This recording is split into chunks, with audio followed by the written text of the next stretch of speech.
Oh Lord, it's hard to be humble when you're perfect in every way. I can't even look in the mirror, 'cause I get better looking each day. To know me is to love me. I must be one hell of a man.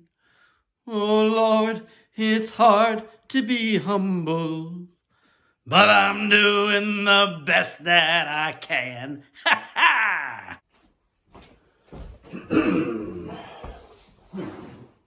Well, hello there, Community Ops Center, Cambria County.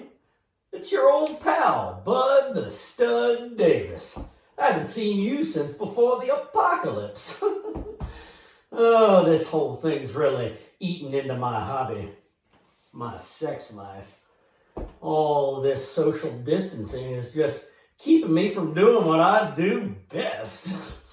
And it's keeping me from going down to Rose Cottage to get a look at Mrs. Stankless' reservation page to see which one of my chicks is arriving today. But I don't think any of them are arriving. We've got quarantining and staying at home. None of them are going to get here, but that's all right. We need to stay at home right now. Besides, I'm using the time to engage my other hobby. Yes, gardening, but my other hobby is looking at pictures on the interwebs.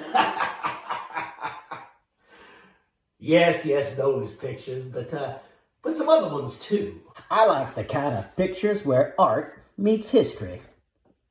Not that art, this kind of art. History painting from early America. This one shows the Declaration of Independence by John Trumbull. I like it because it features my favorite historical figure, sexual libertine Benjamin Franklin. See, there's old Ben standing next to Thomas Jefferson handing in the draft of the Declaration to the Continental Congress on July 2nd, 1776. Jefferson wrote the draft, and old Benny, a newspaper man by trade, did the editing. But this isn't my favorite painting of this sage of Philadelphia because it's propaganda.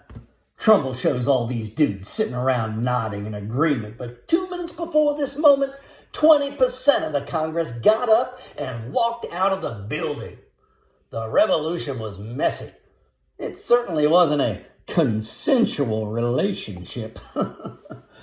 Other painters like Charles Willson Peale focused on another of Franklin's famed accomplishments, his experiments with electricity. Peale had a thing about drawing back curtains to reveal a subject's accomplishments. He wanted us to believe that he and Franklin both were renowned founding fathers. Benjamin West would take this one step further. He inserted 5 naked little boys as Franklin's assistants. They're supposed to be cherubs, I hope, signifying that God Almighty selected Franklin as the preeminent founding father. But I think these propagandists were trying too hard and missed both the man and the most important time and accomplishment of his life. From 1776 to 1785, Franklin served as the U.S. ambassador to France and succeeded in getting the French to sign treaties with America to fund, arm, and fight their War of Independence for them. Without that, no country. During this time, to impress upon the French the American ideal of sacrifice, not to mention their need for money, Franklin dressed always in a plain brown suit, and instead of a powdered wig, he wore a shaggy beaver pelt as a hat, day and night, inside and out. Augustin de Saint-Aubin captured Franklin, the diplomat, in this engraving.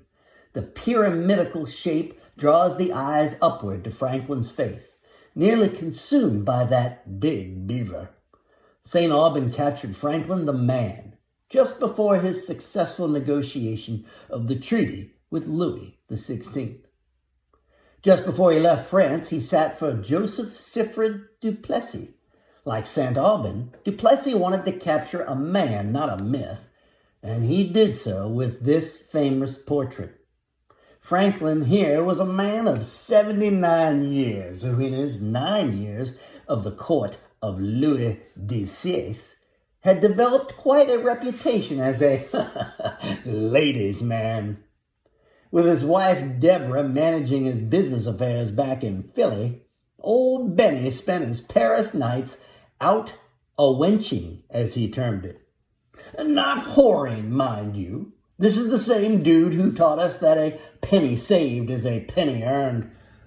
A younger Franklin even wrote and self-published Advice to a Friend on Choosing a Mistress. Benny had some sage advice. Here's old Bud's favorite part.